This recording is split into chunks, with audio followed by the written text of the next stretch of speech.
Jina la hadithi yetu hii pendwa. Hadithi hii inawahusu wapenzi wawili. Wapenzi hawa wawili majina yao ni Ian pamoja na Grace. Penzi ambalo ni la dhati moyoni mwao. Wapenzi ambao wameonyesha mapenzi ya dhati kwa wote wawili.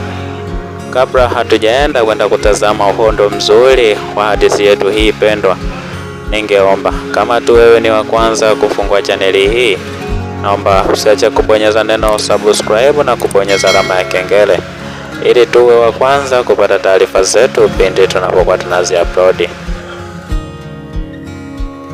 Sehemu ya kwanza, mwanadada wa kipekee. Kijiji cha Mlimani kilikuwa mahali palipojaa utulivu wa asili.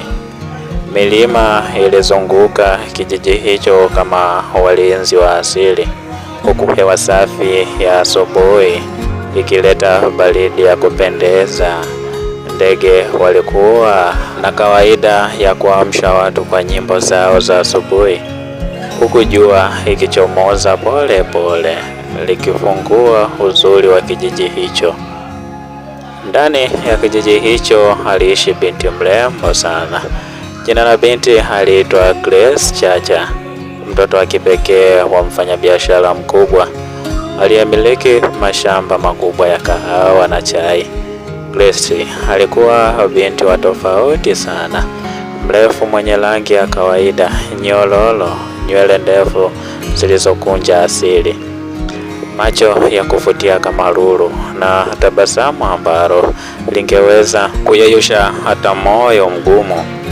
Licha ya kuwa na kila kitu alichotamani mwanamke wa kijijini, magari, elimu ya mjini na maisha ya kifahari, Grace alikuwa na kitu kimoja kilichomkosesha usingizi: penzi la kweli. Alishuhudia wenzake wakiolewa na watu waliopenda kwa dhati, huku yeye kila mara akikutana na wanaume waliotamani jina lake, si moyo wake.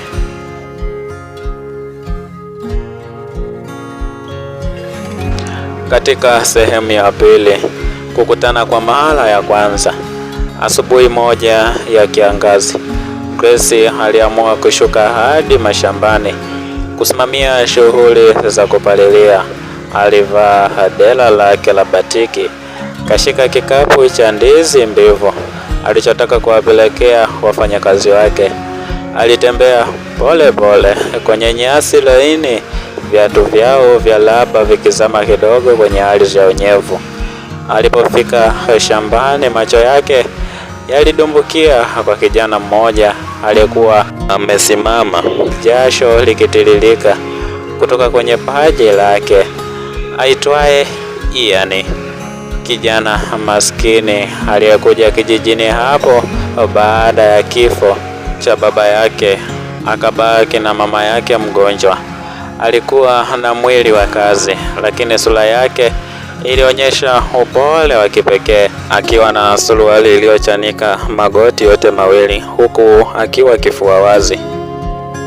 Bado alionekana kuwa kuvutiwa mno. Grace alisimama kwa muda akamtazama Ian, akiwa na sura ya mchanganyiko wa mshangao na kuvutiwa. Habari za kazi? Grace aliuliza kwa sauti nyololo. Ian aliinamisha kichwa. Nzuri sana binti. Pole, najua. Pole nawe pia, unajituma sana. Ian alitabasamu kwa aibu akifuta jasho lake. Alifuta jasho kwa kutumia kona ya shati lake, huku akisema, ni wajibu wangu, nikipata jembe napalilia, nisipopata natumia mikono. Maisha ni vita, lakini Mungu yupo. Grace alishtuka kwa hekima katika maneno ya kijana huyo. Hakujua kwa nini, lakini alihisi kitu kikimvutia kwake. Akajitoa kikapu chake, akampa ndizi moja. Njoo uangalie upande wa pili wa shamba, kuna mimea imekufa, na shukrani sana kwa kazi yako nzuri.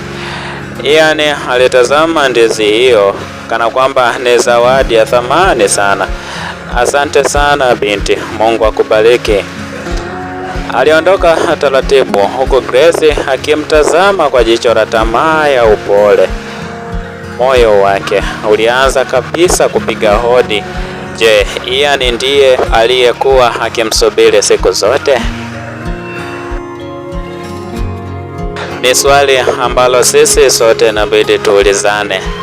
Grace na Ian, penzi lao hili, sehemu ya kwanza, ya pili tumeweza kuitazama kwa undani zaidi. Lakini kama wewe ni wa kwanza kufungua chaneli hii, usiache kubonyeza neno subscribe na kubonyeza alama ya kengele ili tuwe wa kwanza kupata taarifa zetu pindi ambapo tunakuwa tunazi-upload. Pia msiache kufuatilia video zetu mpya zilizojawa mapenzi mazito, visa ndani ya mapenzi katika chaneli yetu hii pendwa ya hadithi zenye kujawa na mahaba. Sina kingine cha ziada. Cha msingi ni wewe kufuatilia sehemu nyingine ambayo itafuatia. Penzi la Ian na Grace. Tumegusa sehemu ya kwanza, ya pili. Next time tutaendelea na sehemu nyingine ya tatu, kujua je, swala la Grace kuhusu Ian ndiyo mtu aliyekuwa anamngoja ama la. Asanteni sana.